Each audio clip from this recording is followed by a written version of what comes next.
घमंड किसी का भी नहीं रहता। टूटने से पहले गुल्लक को भी यही लगता है कि सारे पैसे उसी के हैं। घमंड को लेकर एक बहुत ही प्यारी कहानी है। एक बार श्री कृष्ण द्वारिका में अपनी पत्नी रानी सत्यभामा के साथ विराजमान थे। उसी वक्त सत्यभामा ने व्यंग की हंसी हंसते हुए श्री कृष्ण से पूछा, आपने त्रेता युग में राम के रूप में अवतार लिया था और उस समय आपकी पत्नी सीता बनी थी। क्या वह मुझसे भी अधिक रूपवती थी? श्री कृष्ण सत्यभामा का प्रश्न सुनकर कुछ कहने ही वाले थे कि गरुड़ ने भी उनसे प्रश्न किया, प्रभु क्या कोई इस संसार में है जो मुझसे भी तेज उड़ सकता हो? इसी बीच सुदर्शन चक्र ने भी पूछा, भगवान मेरी ही वजह से आपने कितनी बार शत्रुओं का नाश किया, क्या मुझसे भी अधिक शक्तिशाली कोई है? तीनों के प्रश्नों को सुनकर भगवान श्री कृष्ण जान गए थे कि इन तीनों को अहंकार हो गया है और इस अहंकार से उनकी मुक्ति आवश्यक है। तभी श्री कृष्ण को एक युक्ति सूझी। उन्होंने गरुड़ से कहा कि तुम हनुमान के पास जाओ और कहना कि भगवान राम और माता सीता उनकी प्रतीक्षा कर रहे हैं। गरुड़ देव तुरंत ये सुनकर चले गए। श्री कृष्ण ने सत्यभामा से भी कहा कि जब हनुमान हमारे दर्शन को आए तो आप सीता के रूप में तैयार होकर उनके सामने आइएगा। साथ ही सुदर्शन चक्र को आदेश दिया कि तुम महल के प्रवेश द्वार पर पहरा दो और ध्यान देना कि मेरी आज्ञा के बगैर कोई महल में प्रवेश न करे।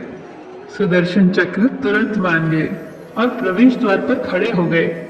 उधर श्री कृष्ण भगवान राम के रूप में आ गए और दूसरी तरफ गरुड़ देव हनुमान जी के पास पहुंचे और उनसे कहा, हे वानर श्रेष्ठ, प्रभु श्री राम और सीता आपको द्वारिका के दरबार में बुला रहे हैं।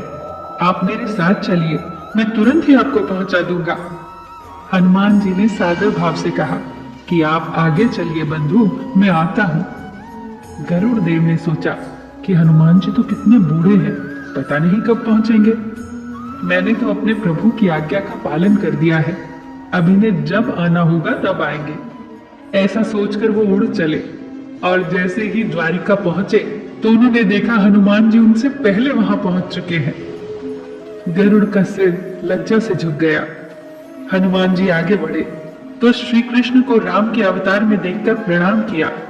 कृष्ण ने कहा, हनुमान तुम अंदर कैसे आए?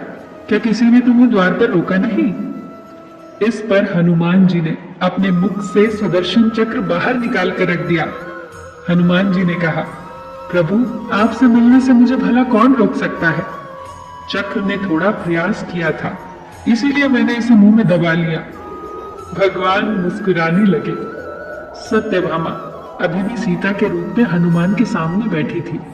हनुमान जी ने तुरंत श्री कृष्ण से कहा, हे प्रभु आपको तो मैं पहचानता हूँ, आप श्री कृष्ण हैं और मेरे प्रभु राम भी, लेकिन माता सीता के स्थान पर आपने किस दासी को इतना सम्मान दे दिया कि वो आपके साथ सिंहासन पर विराजमान है?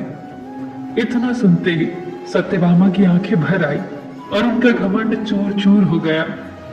साथ ही सुदर्शन और गरुड़ भी लज्जित हो गए और उन्हें समझ में आ गया कि वो घमंड में अंधे हो गए थे, जिसका टूटना अवश्यंभावी था।